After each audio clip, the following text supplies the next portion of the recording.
Hi, ಇವತ್ತು ಸಿಂಪಲ್ಲಾಗಿ ಚುರುಮುರಿ ಹೇಗೆ ಮಾಡೋದು ಅಂತ ತೋರಿಸ್ಕೊಡ್ತೀನಿ. ಅದಕ್ಕೆ ಕಟ್ ಮಾಡಿರುವಂಥ ಈರುಳ್ಳಿ, ಒಂದು ಮೀಡಿಯಮ್ ಸೈಜ್ ಕ್ಯಾರೆಟ್ನ ತುರ್ಕೊಂಡಿದ್ದೀನಿ, ಸ್ವಲ್ಪ ಹಸಿ ಶುಂಠಿ ತುರ್ಕೊಂಡಿದ್ದೀನಿ, ಅರ್ಧ ಟೊಮೊಟೊ, ಒಂದು ಸ್ವಲ್ಪ ಕೊತ್ತಂಬರಿ ಸೊಪ್ಪು, ಹುರಿದಿರೋ ಕಡಲೆ ಬೀಜ, ಅರ್ಧ ಸ್ಪೂನ್ ಎಣ್ಣೆ, ಇದು ಪೆಪ್ಪರ್ ಪುಡಿ, ನಿಂಬೆಹಣ್ಣು, ಕಡಲೆಪುರಿ, ಸಾಲ್ಟ್.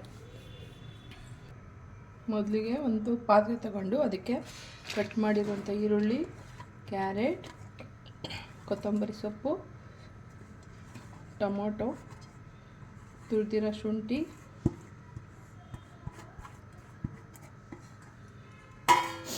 ಹುರಿದಿರುವಂಥ ಕಡಲೆ ಬೀಜ,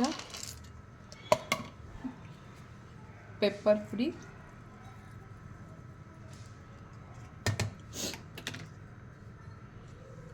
ರುಚಿಗೆ ತಕ್ಕಷ್ಟು ಸಾಲ್ಟು,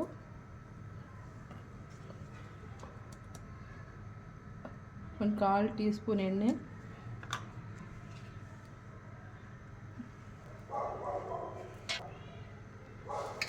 ಒಂದು 1/4 ಟೀ ಸ್ಪೂನ್ ನಿಂಬೆ ರಸ, ಇಷ್ಟನ್ನು ಹಾಕಿ ಮಿಕ್ಸ್ ಮಾಡ್ಕೊಳ್ಳಿ.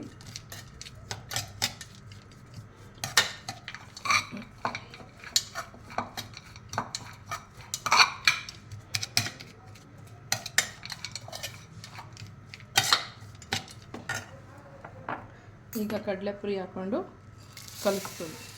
ಕಡಲೆಪುರಿ ಮೆತ್ತಗಾಗಿದ್ದರೆ ಸ್ವಲ್ಪ ಬಿಸಿ ಮಾಡ್ಕೊಳ್ಳಿ, ಆವಾಗ ಕರುಮ್ ಅಂತ ಅನ್ನುತ್ತೆ.